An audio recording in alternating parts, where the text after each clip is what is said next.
الحمد لله رب العالمين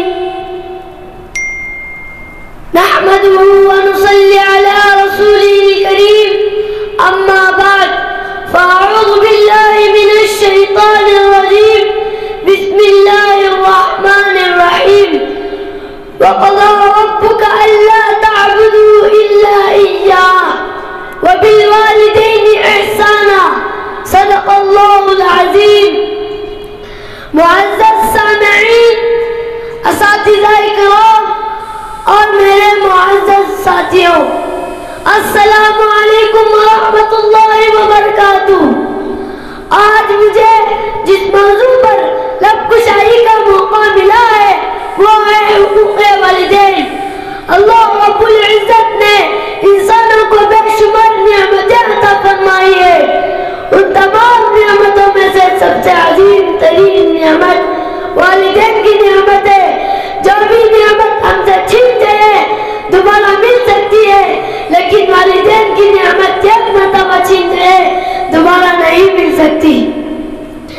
ارشاد ربانی وقضى ربك ألا تعبدوا إلا إياه وبالوالدين إحسانا. تیرے رب نے یہ فیصلہ کر دیا کہ تم اللہ ہی کی عبادت کرو، اس کے ساتھ کسی کو شریک نہ کرو، والدین کے ساتھ اچھا برتاؤ کرو. معزز سامعین، انسان کے لیے سب سے زیادہ مخلص اس کے والدین ہوتے ہیں جو ساری زندگی تم برداشت کرتے ہیں.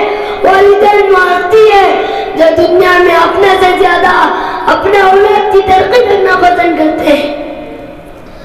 حدیث مبارکہ میں آتا ہے یہ شخص رسول اللہ صلی اللہ علیہ وسلم کی خدمت میں عرض کیا کہ یا رسول اللہ اولاد پر والدین کا کیا حق ہے؟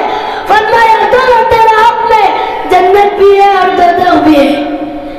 یعنی ان کی خدمت اور اطاعت تجھے جنت میں لے جائے گی اور ان کی نافرمانی تجھے دوزخ کا مستحق بنا دے گی.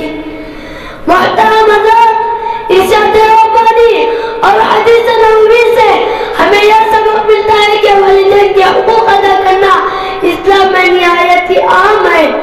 لیکن آج ہم والدین کے حقوق کو پست پشت ڈال رہے ہیں، ان کے ساتھ برا سلوک کر رہے ہیں، ان کے ساتھ بدزبانی کر رہے ہیں.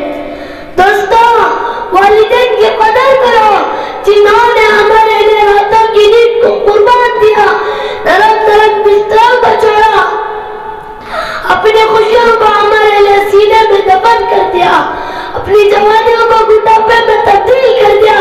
لیکن آج ہم والدین کے آنکھ میں آنکھ ڈال کر بات کر رہے ہیں. پیارے نبی صلی اللہ علیہ وسلم کی عمر 6 سال کی تھی، بی بی آمینہ کا انتقال ہو گیا. 50 سال کے بعد اس مقام پر پہنچے جب ہمارے آقا کا انتقال ہو گیا. تو آپ صلی اللہ علیہ وسلم اپنی والدہ کے قبر کے پاس جا کر بیٹھ گئے اور اتنا روئے کہ داڑھی مبارک تر ہو گئی، سینہ مبارک تر ہو گیا. یہ منظر دیکھ کر صحابہ اکرام بھی رونے لگ گئے. حضور پاک صلی اللہ علیہ وسلم، اے ماں کاش تو زندہ ہوتی اور میں عشاء کی نماز پڑھ رہا ہوتا، تو مجھے بلاتی، بیٹا محمد میں نماز توڑ کر تیرے پاس آ جاتا. معزز سامعین، ہمیں چاہیے کہ والدین کا احترام کریں، ان کی ہر کئی بات کو مانیں، ان سے نرم لہجے میں بات کریں. اگر ہم ماں باپ کا کہا مانے تو دنیا میں ہی خوشیاں ملے گی. اگر ہم ان ہتھیوں کی قدر کریں گے تو دنیا ہم پر اللہ کی رحمت نازل ہوگی. بس میں اس شعر کے ساتھ اپنی گفتگو کا اختتام کرتا ہوں. سب کچھ مل جاتا ہے دنیا میں مگر، سب کچھ مل جاتا ہے دنیا میں مگر، بس یاد رکھنا ماں باپ نہیں ملتے. وما علینا الا البلاغ.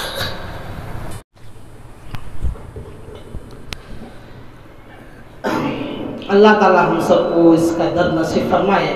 اصل میں وجہ یہ ہے کہ اس بچے کے والدین نہیں ہیں. مجھے بھی احساس نہیں تھا، اب احساس ہو رہا ہے. وہ درد ہے نا اس کا جاگ چکا ہے. ہمیں بھی اس کا احساس ہے کہ جب والدین دنیا سے چلے جاتے ہیں تو وہ بے بس ہو جاتا ہے. اللہ تعالیٰ اسے اس کا